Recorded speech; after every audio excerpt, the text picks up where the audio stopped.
Hey guys, I'm Elliott. This is Everything Elliott, and today we're going to go over my favorite firewood tools. Now I think I have, let's see, 5 of them.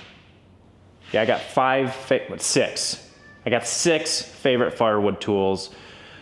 And I mean, what I'm going to do is I'm going to go over each one of them, and then we'll go outside and I'll show myself using them so you get an idea of what they do. Now, if you've been producing firewood, you already might know what these things do. You might already know what these tools are, but if you're thinking about getting into firewood, these are going to be some tools that make your life easier.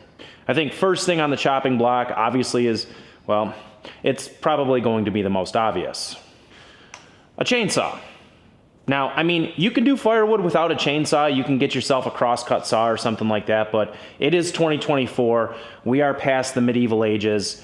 Get yourself a chainsaw. Any brand works. They all do about the same thing. This big old sharp chain here spins really fast and cuts wood. This is my everyday used chainsaw, I guess you could say. It's got an 18-inch bar on it. I try to take good care of it, but I do have bigger chainsaws for bigger jobs and smaller chainsaws for smaller jobs. And it is windy outside. I don't know if you guys can hear that or not. That's why we're actually inside right now, because it's pretty nasty out there. But we're gonna have to go out there and brave the elements anyway.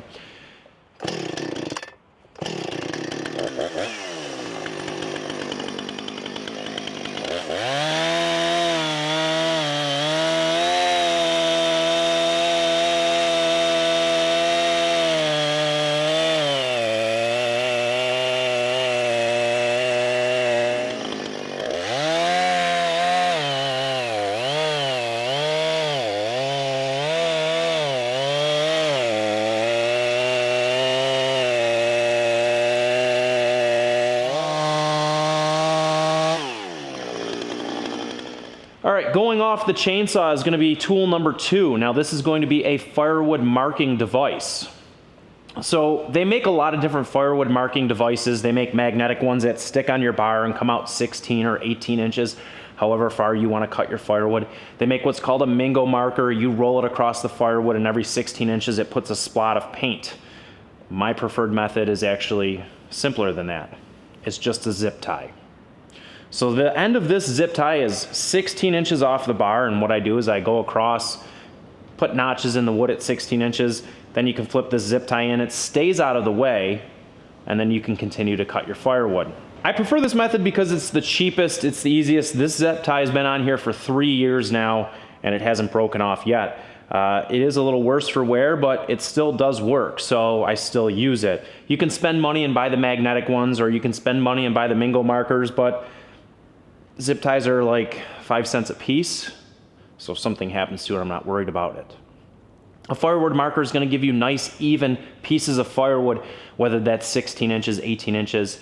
I guess if you're burning yourself and you don't care how big or small they are, then just do your thing. But if you're going to be selling firewood, the customer's going to want a nice, even piece of wood throughout the entire pile of wood that you sell them, if that makes sense. Hey guys, I just wanted to take a quick second and talk to you about the sponsor of today's video, Hypa Parts. Now, if you're like me, you work with a lot of small engines, and a lot of times those small engines need repairing. Well, Hypa Parts has every part that you would need for your main brand chainsaws, lawnmowers, weed whackers, and everything in between. Now, they have a website, and I'll put it down in the description, but I actually find it's easier to use their Amazon store. I've actually personally purchased parts from Hypa, even prior to them sponsoring my video. Now, Hypa specializes in designing high-quality aftermarket parts for small machines commonly used in lawn and garden equipment. Since 2012, they've been providing reliable solutions to common engine issues with billions of parts manufactured worldwide. They have a wide selection of parts, including carburetors, air filters, spark plugs, saw chains, fuel lines, filters, and probably a lot more. So make sure you guys go check out their website, hit up their Amazon store. Like I said, their Amazon store I find to be a little easier to navigate than their website. I'll leave a link to both of them down in the description below. Thanks again, Hypa, and back to your regularly scheduled program. So you guys are going to see me go down the log, mark it with this zip tie, just lining it up with the end, and then my next cut, so on and so forth. Move this out of the way, and we'll cut it all the way through.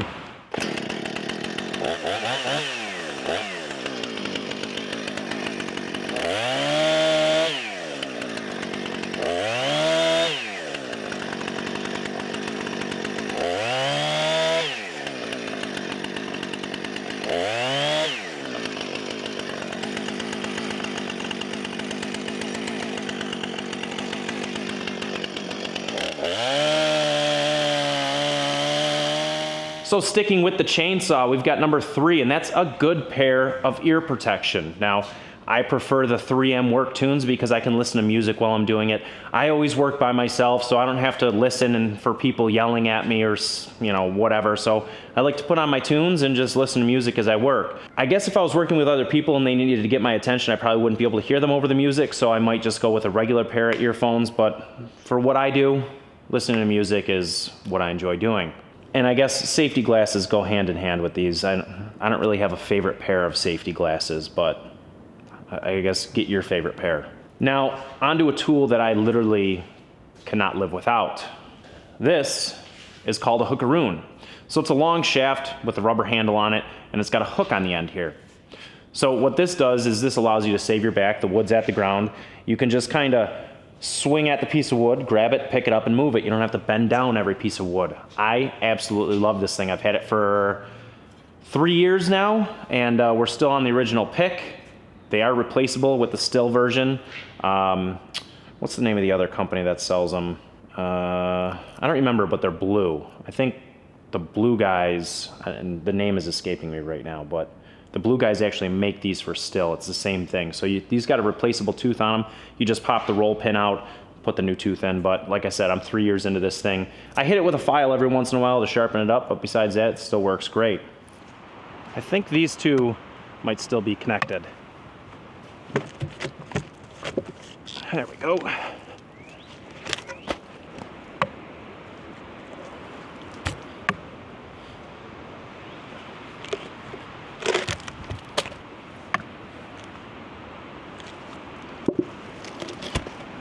Now this is a pretty big round for it, but you can carry these with the Hookaroon as well. See what that looks like. More of a drag with a log this size.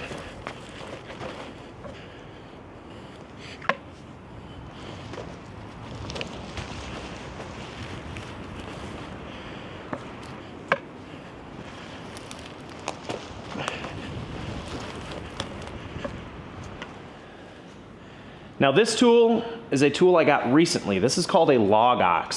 So it's a couple different things in one.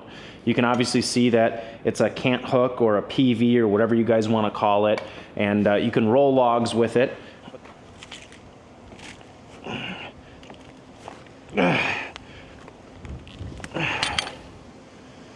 Perfect.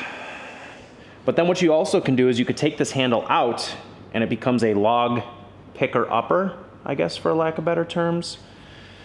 So it's pretty simple. It's all modular. You just pull some pins out, and then this handle comes out, and then all of a sudden you've got this log picker upper. You could just take it, and if I would pick up Theodore, come here, little cat. You just put these pieces around, and you pick up the piece of wood, and you can walk with it. It's very, very handy.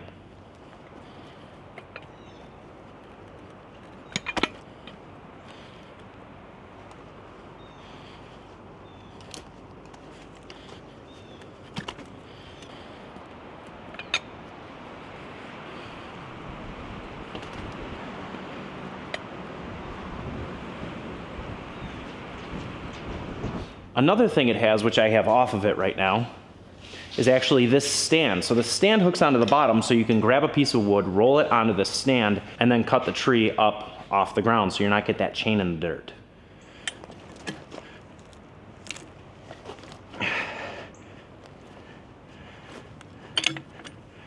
There you go, up in the air.